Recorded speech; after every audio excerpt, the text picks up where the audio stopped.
que tem no pacote aí do plano de governo para avançar mais na educação. A gente sabe que houve climatização das escolas, Investimento em estrutura física, né? Penalva é um salário que, em comparação com outros, paga bem em relação a outros municípios.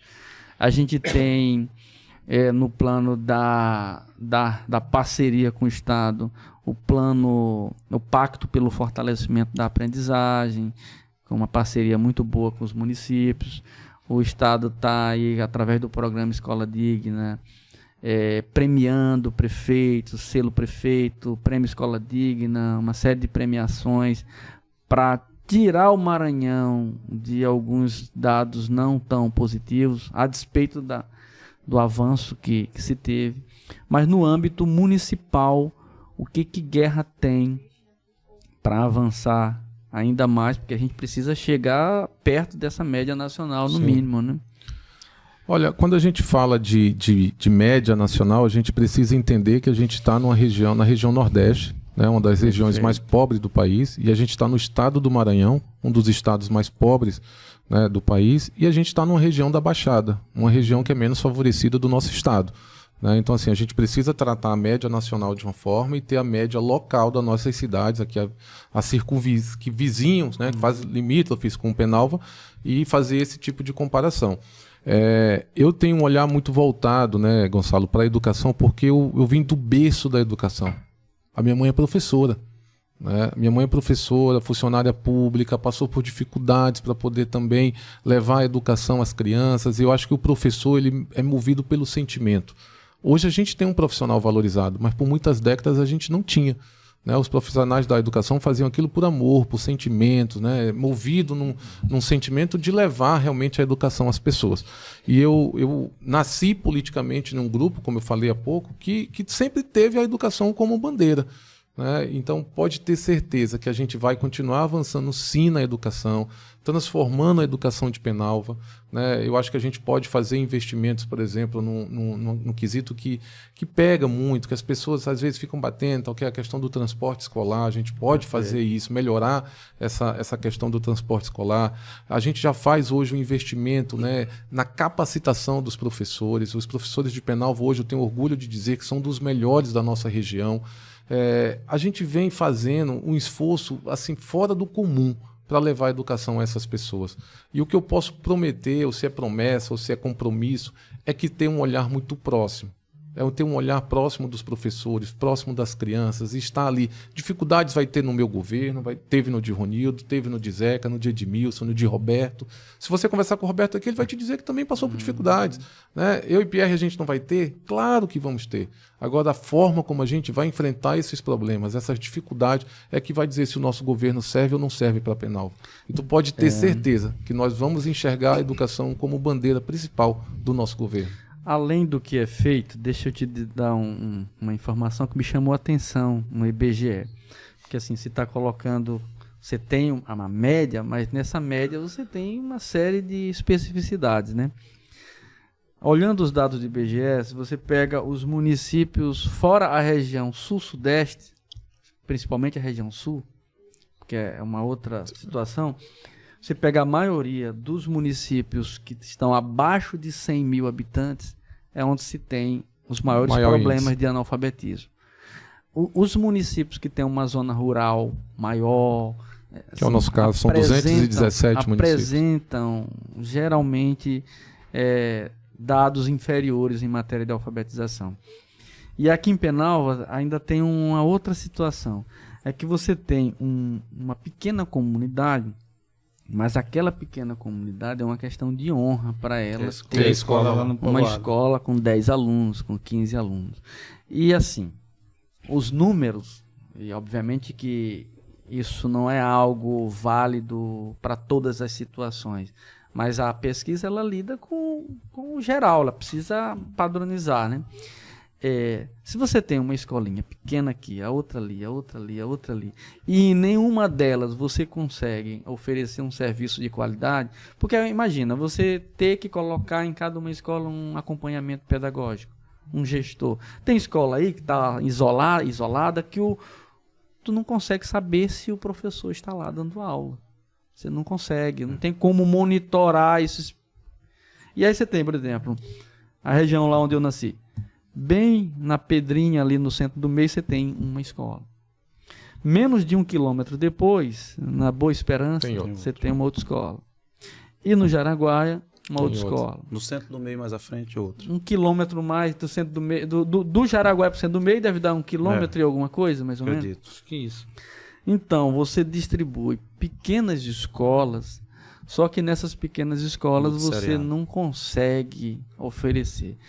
Aqui em Penalva também a gente pode ver, porque Penalva é uma cidade pequena, com exceção do Oliveiros Mendes e do Caldas Marques, todas as outras escolas são pequenas. E aí você tem, em Penalva tinha, não sei se ainda dá 13 escolas. Em Penalva, um município pequeno, 13 escolas.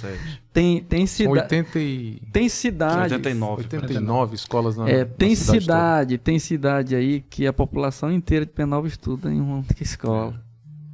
Ou, se eu estiver exagerando, mas é algo próximo disso. Entendeu? Então, assim, o bom é que a gente tenha a escola o mais perto possível da casa do aluno, desde que se possa oferecer um serviço de qualidade. Vocês não acham, não estou propondo, mas vocês não acham que é preciso repensar essa estrutura? E o recurso do Fundeb, os precatórios, pode ser o canal para você reestruturar e oferecer escolas Gonçalo, mais bem estruturadas? Eu penso diferente. Eu tenho um posicionamento diferente. Eu acho que depois que a gente institui um colégio num povoado, a gente tem por obrigação, o poder público tem por obrigação levar qualidade àquela instituição. O que a gente não pode é, por exemplo, Jaraguaia tem uma escola e a gente precisa, por uma readequação, tirar a escola do Jaraguaia e colocar... Não dá. Né? Com qualquer justificativa não dá. A gente tem, como agente público, a obrigação de levar qualidade àquelas escolas. Agora, se você me perguntar assim, abrir novas escolas, aí tudo bem, a gente pode repensar, mas as que já estão instituídas, a gente tem que fazer um planejamento, a gente tem que levar qualidade para aquelas crianças, para aquele colégio, né? E, de fato, eu concordo contigo quando tu diz que a gente não consegue, com um número muito grande de escola, levar uma qualidade hoje. Não, eu nem digo que a gente não consegue. Se a gente consegue, a gente mantém. O problema é quando você mantém sem as condições. Mas manter... Precariamente. Para manter precariamente. Por exemplo, que é uma crítica que fizeram ao teu governo, que, com toda a razão, na Cutindiba, uma escola ainda, apesar do governo ter, no programa Escola Digna, construído muitas escolas, aqui em Penalva, acho que umas 3, Canadá, Achuí... Jacaré e Achuí. Deu 3, né? Sim. Apesar disso, você tinha a escola de Taipa, que foi uma crítica. O Samuel fez um vídeo lá e tal. Essas 6 que nós vamos finalizar. São as últimas. Então, veja, é um exemplo de manter sem as condições, né? Então, mas eu entendo perfeitamente. E também o Guerra é o Guerra. Quando o Guerra diz assim, porra, eu vou me complicar aqui, dizer que eu vou fechar uma escola. Mas não é, de fato, eu penso dessa forma. Mas talvez tu não entendeu, Guerra, o que ele está falando é a questão da polarização. Hoje, por exemplo, como funciona a saúde? Eu tenho um posto no Jaraguaia, mas um posto do Jaraguaia não é para o Jaraguaia. O posto do Jaraguaia atende Boa Esperança, Pedinha, Centro do Meio, Gapó. Ele regionaliza. Se você tem hoje, por exemplo, uma escola na Cutindiba e nós temos o Achuí aqui na frente, se nós pudermos hoje ofertar transporte, aí a questão é que nós teríamos que ter 2 vertentes, infraestrutura na estrada e o transporte, né? Se você oferta isso para dar a condição do aluno chegar com segurança numa escola aonde você vai conseguir ofertar a aula por série, né? Acabar o multisseriado e, por exemplo, eu tenho 10 alunos de primeiro ano, eu tenho 10 de segundo, aí todo mundo trabalhar por série, dentro de uma polarização, ela é melhor do que manter a escola isolada no povoado. Deixa eu te falar uma coisa aqui, Se você tem uma escola muito boa em São Luís, o cara larga a escola daqui para estudar lá. Para estudar em São Luís. Ele abandona daqui. Se fizer o mesmo, com uma escola boa, regionalizada, as pessoas vão obviamente procurar, os pais vão procurar a melhor escola. Isso acontece aqui. Aqui tem gente que não quer estudar no Benedito Leite, que é uma escola que meu filho estuda aqui do bairro, com os ir pro mesmos Criança Feliz. professores para ir para o Criança Feliz, porque o Criança Feliz Já tem um status. uma notoriedade. Mas tem uma deixa eu te dizer aqui uma coisa, Ronildo. Você está certo em falar isso que você está falando porque você é prefeito. Mas ele que é candidato também está certo Em manter... e não procurar problema com o cara que está estudando lá no Jaraguaia. A escola está no terreiro dele, ele vai sair de lá, lá para Pedrinha. Ele diz, não, Guerra, pelo amor de Deus. Olha, Gonçalo, isso. tu conseguiu ao longo desses 7 anos descobrir em que ponto eu consigo discordar de Ronildo. Agora, só para falar essa questão da qualidade, como ela não é, como existe o contrassenso. Isso aconteceu com São Malaquias. São Malaquias e Estaca Zero não tem nem nada de distância. Tá aqui, você não sabe nem o limite. Acaba um, a outra casa já é São Malaquias, já é Estaca Zero. Nós, Nauro havia deixado uma escola lá, né, paralisada, uma escola federal de São Malaquias há muito tempo. Nós conseguimos reformar a escola, organizar, fazer a escola muito, muito top.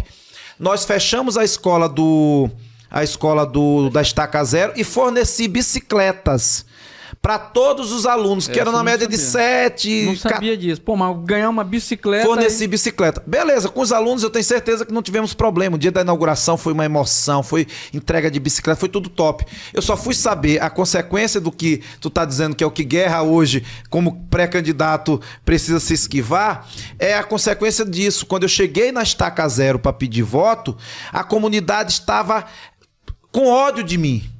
Seu Bonifácio, que era eleitor histórico nosso, não queria nem me receber na casa dele, porque eu tinha fechado a escola do povoado dele.